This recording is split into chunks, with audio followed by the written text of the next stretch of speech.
कर्म है क्या आखिर ये कर्म? कोई फिलॉसफी, आइडियोलॉजी, थ्योरी, पाप पुण्य या कंफ्यूजन? इसी कंफ्यूजन को दूर करने के लिए आज मैं आपके साथ डिस्कस करने वाली हूँ कि कर्म है क्या और कैसे कर्म की हेल्प से हम अपनी लाइफ में पॉजिटिव चेंजेस लेके आ सकते हैं। तो चलिए स्टार्ट करते हैं आज की वीडियो। फर्स्ट थिंग फर्स्ट कि कर्म है क्या। जब हम कर्म की बात करते हैं तो सबसे ज़्यादा कन्फ्यूजन इसी वर्ड को लेकर होती है। बहुत सारी मिसकंसेप्शंस लोगों में हैं। लोगों को लगता है कि ये पाप और पुण्य की बैलेंस शीट है। किसी को लगता है कि कोई ऊपर है जो हर चीज़ का हिसाब किताब रख रहा है और उसके अकॉर्डिंग लोगों को पनिशमेंट देता है या रिवॉर्ड करता है। बहुत सारे मिथ्स हैं इसको लेके। बट अगर आप लिटरली इसको ट्रांसलेट करते हैं तो कर्म सिंपली ट्रांसलेट्स टू एक्शन या काम। लेकिन जब आप इसके स्पिरिचुअल एस्पेक्ट की बात करते हैं तो कर्म सिर्फ फिजिकल एक्शन नहीं होता। कर्म में आप 3 लेवल्स देखेंगे। फर्स्ट इज कर्म एट द फिजिकल लेवल, कर्म at the mental level and कर्म एट द एनर्जी लेवल। तो हमारी लाइफ में हम जो भी एक्शन लेते हैं वो फिजिकली, मेंटली या एनर्जेटिकली इन तीनों लेवल पर काम करते हैं। और इन तीनों लेवल पर जो भी हम काम करते हैं उसके बेस पर हमारी लाइफ में हमें रिजल्ट्स देखने को मिलते हैं। इसको अगर सिंपल लैंग्वेज में समझें तो हमारे पास जो हमारी 5 सेंसेस हैं उसके थ्रू हम अपने daily day to day routine life में इंफॉर्मेशन कंज्यूम करते हैं। इंफॉर्मेशन हम कहाँ से कंज्यूम करते हैं? जो भी हम देखते हैं, सुनते हैं या हमारे आसपास जो भी होता है उस सबसे हमारे को इंफॉर्मेशन मिलती रहती है। And over a period of time जब हमें कोई पर्टिकुलर इन्फॉर्मेशन कंटिन्यूसली मिलती जा रही है, कोई पर्टिकुलर सेट ऑफ एक्शंस हमारे पास होते जाते हैं तो हम उससे इन्फ्लुएंस होके हम भी अपना एक्शन लेना स्टार्ट कर देते हैं। और इसको अगर उल्टा करके देखें तो हमारे जो थॉट्स हैं उसके अकॉर्डिंग हम एक्शन लेते हैं। तो जब ये रिपीट होता रहता है बार बार तो वो हमारे अनकॉन्शियस माइंड में सेटल हो जाता है and then it becomes our karma. हम फिर उसके अकॉर्डिंग अपना कर्म करते रहते हैं, अपना काम करते रहते हैं अपनी लाइफ में। अब जब हमारा सॉफ्टवेयर डिजाइन हो जाता है तो हमें लगता है कि दिस इज आवर डेस्टिनी, यही मेरा कर्म है और यही मेरा भाग्य है, मुझे अपनी लाइफ को ऐसे ही जीना पड़ेगा। Well here comes a good news. जैसे कि सॉफ्टवेयर में कोई प्रॉब्लम आ जाती है, कोई बग आ जाता है तो उसे क्या किया जाता है? उसे अपडेट किया जाता है, उसको रेक्टिफाई करके मॉडिफाई किया जा सकता है। सेम वे हमारी लाइफ में जो अभी घटित हो रहा है, जो भी कुछ हो रहा है वो सब हमारे एक्शंस के बेस पे है।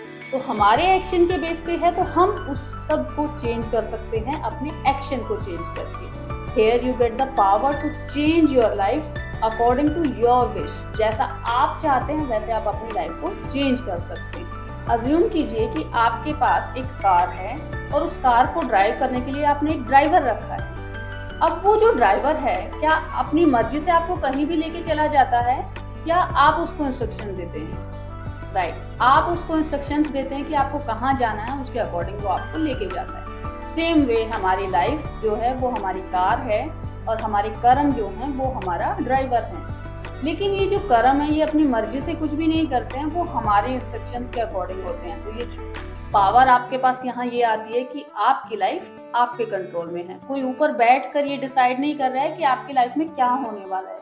हाँ, इतना जरूर है कि आपकी प्रेजेंट लाइफ आपके पास्ट के एक्शंस का रिजल्ट है, तो आपकी फ्यूचर लाइफ आपके प्रेजेंट एक्शंस का रिजल्ट होगी। अब बात आती है कि जब हम कोई काम कर लेते हैं, एक्शन ले लेते हैं, तो उसके बाद जो उसका रिजल्ट है क्या वो हमें बेयर करना पड़ेगा? एब्सोल्युटली।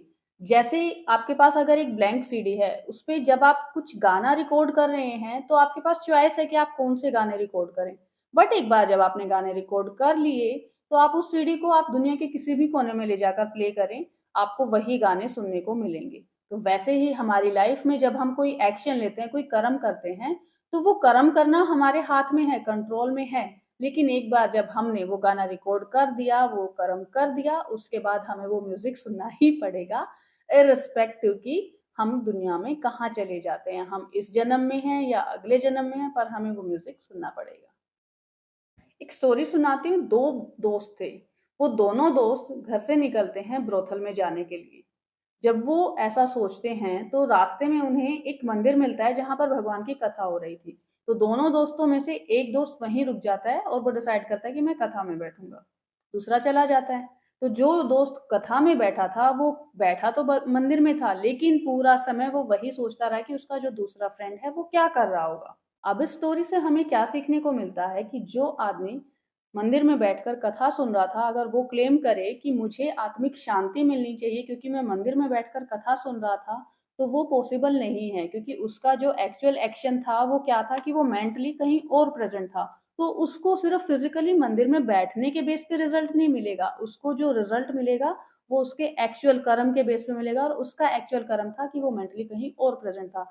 ऐसे ही हमारी लाइफ में भी होता है, कई बार हम बाहरी दिखावे के रूप में कुछ और काम करते हैं और उसके पीछे हमारी इंटेंशन कुछ और होती है।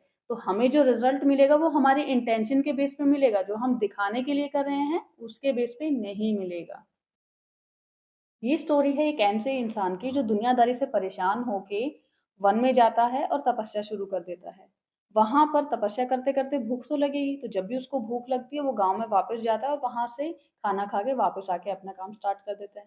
एक दिन वो देखता है एक हैंडीकैप्ड एनिमल है, तो वो सोचता है इसको खाना कैसे मिलता होगा यहाँ जंगल में। तो वो देखता है, ऑब्जर्व करता है, एक लायन आता है, उसको खाना देता है, चला जाता है। ऐसा उसने देखा कि कई बार रिपीट हुआ, तो उसने सोचा कि ये जरूर भगवान का मेरे लिए कोई मैसेज होगा। मैं भी यहाँ बैठ के तपस्या करूंगा तो मेरे लिए भी खाना अपने आप आ जाएगा जब इस एनिमल के लिए आ रहा है। वो बैठ जाता है तपस्या करने के लिए। एक दिन जाता है, 2 दिन, 3 दिन, ऐसे ही चलता रहता है। वो बहुत कमजोर महसूस करने लगता है, बट वो सोचता है कि नहीं, भगवान ने मैसेज दिया है तो मुझे बैठकर यहाँ पर तपस्या करते रहना चाहिए, भगवान मुझे ज़रूर खाना भेजेंगे।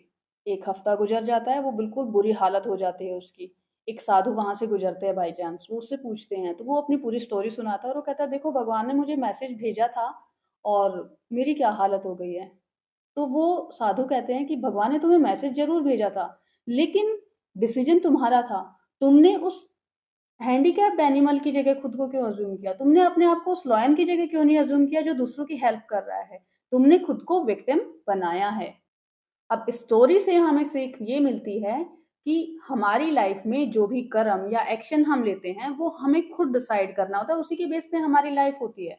अब हमें यहाँ डिसाइड ये करना है कि वो हमें बेचारा हेल्पलेस हैंडीकैप्ड एनिमल बनना है जो किसी दूसरे की दया पर जिंदा है, या हमें वो स्ट्रॉन्ग पावरफुल लायन बनना है जो दूसरे की हेल्प कर सकता है। Choice is ours. हमारी लाइफ में हम जो चॉइस रखेंगे, जो हम एक्शन लेंगे, उसके बेस पे ही हमारी लाइफ बन जाती है। तो ये कर्म क्या होता है, कैसे काम करता है, और ये जो स्टोरीज मैंने आपके साथ शेयर की हैं वो सब थी इस बुक से, karma by Sadhguru, yogi's guide to crafting your destiny. बहुत इंटरेस्टिंग तरीके से इस बुक को लिखा गया है।